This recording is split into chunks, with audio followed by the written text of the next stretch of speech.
দর্শক, কানায় কানায় পূর্ণ সোহরাওয়ার্দী উদ্যান এই মুহূর্তে জামায়াত ইসলামের মহাসমাবেশ থেকে যুক্ত হয়েছে। আমি রাজু আহমেদ আপনাদের দেখার চেষ্টা করছি।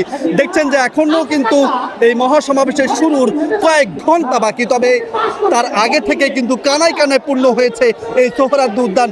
গতকাল রাত থেকেই সাধারণ মানুষ, একই সঙ্গে জামায়াত ইসলামের বিভিন্ন পর্যায়ের নেতাকর্মী, বিভিন্ন দেশ, বিভিন্ন অঞ্চলের নেতাকর্মীরা কিন্তু এই সমাবেশ স্থলে এসে যুক্ত হয়েছে। এবং এই মুহূর্তে দেখছেন যে সমাবেশ শুরুর আগ মুহূর্তে যে উল্লাস এবং যে পরিস্থিতি সেটি কিন্তু আপনারা দেখছেন। এবং দলীয় পতাকা হাতে নিয়ে, দাঁড়িপাল্লার পতাকা হাতে নিয়ে কিন্তু উল্লাস করছে এখানকার নেতাকর্মীরা, বিভিন্ন অঞ্চল থেকে আসা নেতাকর্মীরা। এবং দেখছেন, আপনাদের জানিয়ে রাখি, এই জামায়াত ইসলামের মহাসমাবেশ ঘিরে যে দাবিগুলো মূলত রয়েছে, লেভেল প্লেইং ফিল্ড নিশ্চিতকরণ, জুলাই গণহত্যার বিচার, প্রয়োজনীয় মৌলিক সংস্কার এবং জুলাই সনদ ও ঘোষণাপত্র বাস্তবায়নের দাবিতে কিন্তু আজকের এই মহাসমাবেশ করছে জামায়াতে ইসলামী। এবং আপনারা দেখছেন যে এই মুহূর্তে সমাবেশ শুরু হওয়ার কথা রয়েছে 2টায়, কিন্তু সকালে 11টার মধ্যেই কোনো স্থান বাকি নেই সোহরাওয়ার্দী উদ্যানের। পুরো সোহরাওয়ার্দী উদ্যান জুড়ে কিন্তু মানুষের ঢল, নেতাকর্মীদের ঢল, স্লোগানে উত্তাল অবস্থা কিন্তু এই মুহূর্তে। এবং যদি জানাতে চাই যে এখানকার যে পরিস্থিতি এবং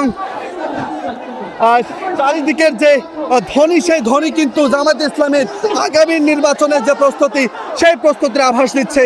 এবং নিজের জানান কিন্তু নতুন করে জামায়াত ইসলামী আরও একবার দিল, যেখানে তাদের নেতাকর্মীদের ঐক্যতা, নেতাকর্মীদের সংবেদনশীলতা এবং শৃঙ্খলার মধ্য দিয়ে তাদের যে অবস্থান, তাদের যে দলের প্রতি ভালোবাসা, সমর্থন ও ইচ্ছার যে বহিঃপ্রকাশ, সেটি কিন্তু এই মুহূর্তে আমরা দেখতে পাচ্ছি।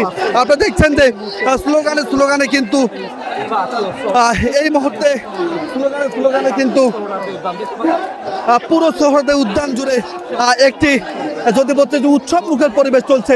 আপনাদের জানিয়ে রাখবো যে ভোর 5টা থেকে এখানে নেতাকর্মীরা তাদের স্লোগান শুরু করে এবং সময়ের সাথে এই সোহরাওয়ার্দী উদ্যানের যে উপস্থিতি, সেই উপস্থিতি কিন্তু বদলে যেতে শুরু করে। এবং তারপর থেকেই এখানে যে দৃশ্যটি দেখছেন, স্লোগানে মুখর অবস্থা। অর্থাৎ নেতাকর্মীদের সঙ্গে কথা বলছি, তারা বলছেন যে বিগত 16-17 বছর তারা আসলে এভাবে স্বাধীন এবং কোনো ভয়ভীতি ছাড়া এই সমাবেশে যোগ দিতে পেরেছে। এর আগে যে সমাবেশ ডাকা হয়েছে সেখানে যেতে ছদ্মবেশের পরিচয় নিতে হয়েছে, ছদ্মবেশ ধারণ করতে হয়েছে, তারপর গিয়ে কিন্তু তারা সমাবেশ স্থলে যোগদান করতে পারছে। তবে এবার অকুতভয় সৈনিকের মতো নির্ভয়ে এসে তারা এই অবস্থানটি এবং আজকের এই সমাবেশ সাফল্যমণ্ডিত করার জন্য কিন্তু হয়েছে। এবং আমি যদি আপনাদের দেখাই যে পুরো এলাকা জুড়েই কিন্তু যতদূর চোখ যায় ততদূর পর্যন্ত নেতাকর্মীদের দেখতে পাওয়া যাচ্ছে। এবং যদি দেখাতে চাই যে সাদা পতাকার ভিড়ে লাল সবুজের পতাকা এক অনন্য দৃশ্য যদি দেখাচ্ছে। যদিও এর আগে বলা হয়েছিল জাতীয় পতাকা ছাড়া অন্য কোনো পতাকা যেন প্রদর্শন করা না হয়। জামায়াত ইসলামের পক্ষ থেকে এই নির্দেশনা থাকলেও দাঁড়িপাল্লা প্রতীকের পতাকা কিন্তু সকলের হাতে হাতে এই মুহূর্তে দেখা যাচ্ছে।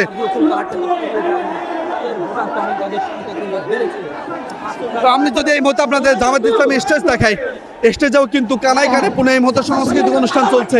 এবং তারা এখানে জামায়াত ইসলামী যে স্টেজ তৈরি করেছে সেটি কিন্তু কয়েক ফুট উচ্চতা, প্রায় 15 ফিট উচ্চতায় তৈরি করা হয়েছে। এবং একই সঙ্গে পুরো বিশাল একটি জায়গা নিয়ে কিন্তু এই সমাবেশটি হয়। এবং সমাবেশের যে বৈচিত্র্যতা রয়েছে সেখানে কিন্তু দেখা যাচ্ছে যে কোনো নাম নেই, কোনো হিজিবিজি অবস্থা নেই। জাতীয় সমাবেশ 2025 তারিখ এবং সভাপতি ডক্টর শফিকুর রহমান আমির বাংলাদেশ জামায়াত ইসলামীর, সেই এটি দিয়ে কিন্তু এখানে তৈরি করা হয়েছে। এবং একই সঙ্গে বাংলাদেশ জামায়াত ইসলামীর যে নাম ফলক সেটি রয়েছে। এবং একই সঙ্গে যদি জানাতে চাই যে বাংলাদেশ জামায়াত ইসলামীর পাশে দাঁড়িপাল্লা এবং জাতীয় তাদের যে নির্বাচনের প্রতীক, একই সঙ্গে বাংলাদেশের প্রতীক কিন্তু দেওয়া হয়েছে।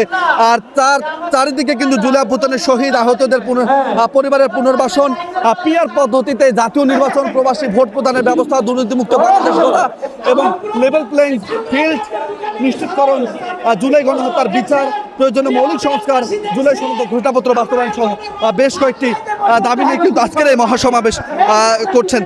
একই সঙ্গে যদি দেখাতে চাই যে পুরো সোহরাওয়ার্দী উদ্যান জুড়ে যতদূর চোখ যায় ততদূর পর্যন্ত কিন্তু নেতাকর্মীরা অবস্থান করছে, কানায় কানায় পূর্ণ হয়ে গেছে।